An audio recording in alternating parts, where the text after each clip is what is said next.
욕망의 속성 자체가 타인의 목소리에서 시작되기 때문에 타인의 목소리를 내 욕망으로 착각하게 되고 내 존재는 오히려 소외되게 됩니다.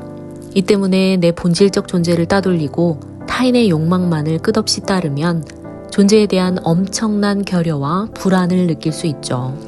타인의 욕망이 완전히 실현되는 시점은 자기의 존재는 소멸되는 시점입니다. 이렇게 타인의 욕망은 나의 욕망의 원인이면서 나의 욕망을 소외시켜버리는 이중성을 가질 수 있죠. 안녕하세요. 마인드 토피넛입니다. 락강은 프랑스의 대표적인 정신분석학자이자 철학자, 정신과 의사이기도 했습니다. 락강은 상상계와 상징계, 실제계를 통해 인간의 본성을 설명했죠. 상상계는 가장 초기 단계입니다. 어린아이가 거울에 비친 자신의 모습을 바라보며 거울 속 이미지와 자신을 동일시하기 시작합니다. 이 거울 단계에서 아이는 자아를 형성하죠. 그런데 거울 속의 자아는 아이의 주관적인 정서와 심리를 반영합니다. 상상계에서 아이는 환상 속에 자신이 보고 싶고 즐거움을 느낄 수 있는 자기중심적인 생각으로 현실과 자신을 바라보죠. 현실감이 많이 떨어집니다. 상상계의 자아는 자아도취적이며 환상적인 자신의 이미지입니다. 프로이트가 설명했던 나르시시즘, 즉 자신의 거울 속 이미지와 자아에 대한 도취와 지나친 애착을 뜻하죠. 인간은 유아기에 거울 속 자신의 이미지를 보며 자신이 보고 싶은 환상적인 자아를 만듭니다. 자기가 보고 싶은 대로의 자신의 모습이죠. 자아도취적입니다. 락강은 이 자아도취적이며 나르시시즘적인 상상계의 시기를 착각과 기만의 시기라고 말하기도 했죠. 상상계에서 만들어지는 자아는 착각과 기만을 통해 과대성과 우월성을 가진 자아로 탄생합니다. 이 때문에 인간은 유아기에 나르시시즘적 시기를 거칠 수밖에 없습니다. 락강은 상상계의 거울 단계를 통해 자아가 만들어진다고 보았습니다. 자아는 자기중심적인 착각과 오류로 만들어지죠. 이 때문에 아이들은 아무런 근거 없이도 자신이 다른 사람보다 더 훌륭하고 똑똑하며 특별한 존재라고 생각할 수밖에 없습니다. 실제로 자아는 우리가 굉장히 특별한 존재라고 여기며 주관적인 착각을 하면서 세상에 생존하게 만듭니다.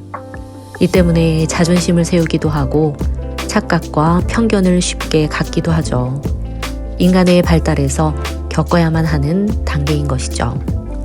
그러나 상상계에 계속 갇혀있는 사람은 자기중심적인 우월감과 착각, 자기기만에 빠져 살 수 있는 위험성이 있습니다. 상상계의 인간은 자신의 주관적인 상상과 생각을 그대로 믿는 자기중심적인 삶을 살아가죠. 정신적인 발달이 일어나야 합니다. 발달이 일어난다면 인간은 이제 상징계로 진입합니다. 상상계가 주관적인 상상과 생각으로 이루어진다면 상징계는 법과 같이 이미 정해져 있는 세계죠. 인간은 이 상징계에 들어가 적응해야 합니다. 어린아이가 말을 배우는 과정을 상상해 보세요. 아이가 말을 마음대로 상상해서 배울 수는 없죠. 그대로 단어의 뜻과 문법을 따라야만 합니다. 성인도 외국어를 배울 땐 자기중심성과 주관성을 내려놓고 언어의 규칙을 그대로 따라야만 하죠. 언어가 만드는 이미 구조화되어 있는 현실을 락강은 상징계라고 말했습니다. 상징계는 주체가 태어나는 의미 있는 순간입니다. 락강은 프로이트의 오이디푸스 컴플렉스를 가져와 설명하며 주체가 아버지와 어머니와의 관계에서 사랑과 미움이라는 양가 감정을 느끼게 되고 사회에 순응하기 위해 이를 억압한다고 말했죠. 이렇게 사회에 자신을 맞추면서 주체는 상징계로 들어가고 자신의 이름과 위치를 부여받습니다. 체스를 둘 때 이미 정해진 규칙이 있듯이 이 규칙을 받아들여야만 인생이라는 게임에 참여할 수 있죠. 락강의 상징계, 상징계는 주체에게 이름과 역할을 부여해줍니다. 앞서 말한 상상계에서의 자아는 자기중심적이지만 상징계에서의 주체는 타인의 규칙을 받아들여 객관적인 존재입니다. 이 주체의 단계에 들어서면 언어와 규칙을 받아들이고 타인과의 소통이 가능하죠. 조금 흥미로운 것이 락강은 언어가 우월하며 자율적인 속성을 가진다고 말했습니다. 인간이 마치 언어를 사용하는 것 같지만 언어가 인간을 사용하고 있다고 말했죠. 인간을 통해 언어는 스스로를 전달하고 있습니다. 인간이 자기 마음대로 언어의 규칙을 바꾸면 다른 사람과 소통이 불가능해지죠. 언어는 그만큼 법적이며 우월한 존재로 있는 그대로 따라야만 합니다. 인간이 언어를 사용하는 것은 선택이 아닌 강요의 문제죠. 언어의 세계를 거부한 인간은 삶을 지속할 수가 없습니다. 말 그대로 강요 그 자체죠. 언어에 순응한 주체가 되어야만 타인과 소통할 수 있고 타인과의 소통을 통해 욕망이 생겨납니다. 타인과 소통을 하지 못하면 욕망도 시작되지 않죠. 이렇게 인간에게 타인과의 소통과 타인의 인정은 중요합니다. 타인은 주체의 존재와 욕망을 인정해주는 대상이죠. 존재는 세상에 홀로 있다면 아무것도 아닙니다. 타인들이 존재의 이름을 부르고 의미를 줄 때 존재가 성립하죠. 그러나 그렇다고 해서 타인의 의미가 존재의 전부는 아닙니다. 존재 자체의 의미도 반드시 존재하죠. 언어는 이렇게 우리가 주체가 되게 하고 타인의 인정을 위해 욕망을 갖게 하지만 인간의 존재, 그 의미 자체를 소외시키기도 합니다. 상상계에서는 자아도취적 환상에 집착하는 나르시시즘적 심리가 된다면 상징계에 들어와서는 유아적인 미성숙함은 벗어던지지만 언어와 타인들과의 관계에서 2차적 소외가 발생합니다. 이 보이지 않는 지점에서 실제계가 등장합니다. 상상계와 상징계를 벗어나서 존재하는 영역이 실제계죠.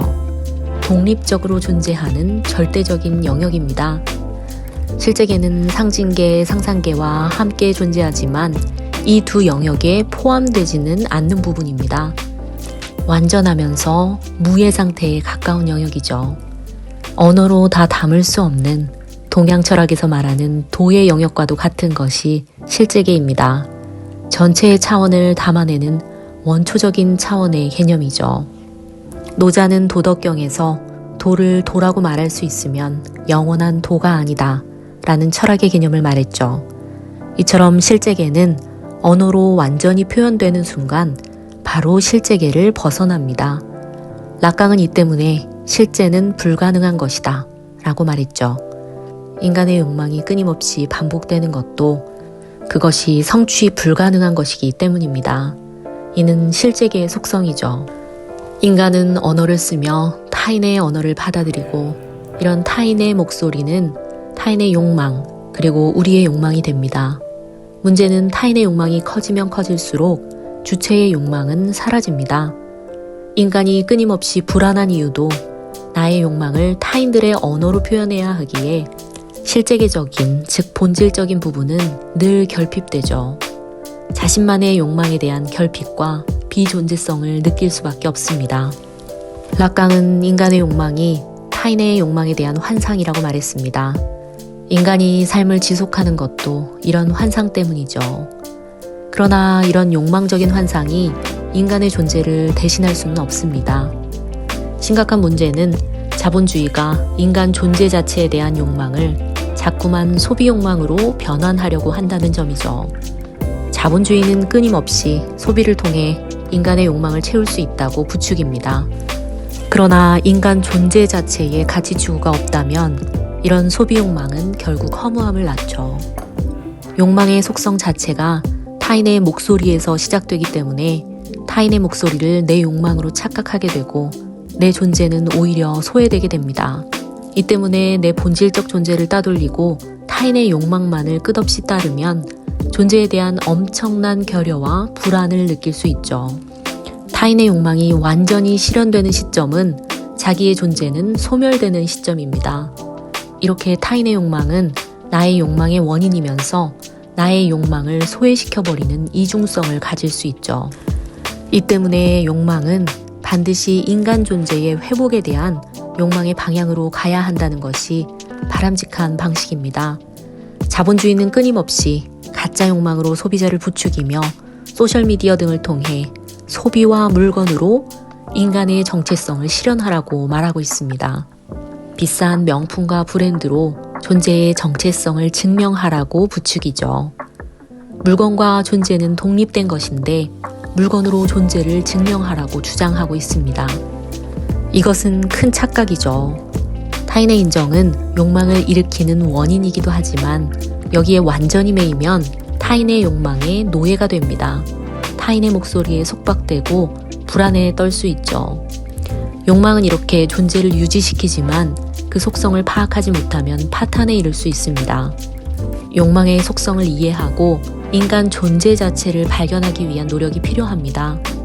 타인과의 관계는 인간 존재의 일부분이긴 하지만 모든 것은 아니죠. 내가 존재해야 합니다.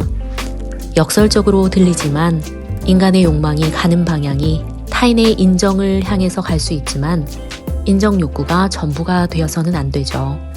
일정 부분은 나만의 자아 실현이 되어야 합니다. 락강은 해결책으로 순수 욕망을 쫓으라는 조언을 했습니다. 순수 욕망에서 순수는 칸트의 순수 이성 비판에서 나온 그 순수입니다. 타인과 외부의 경험적 요소를 제외하고 그 존재 자체에 존재하는 자발적인 본질을 의미하죠.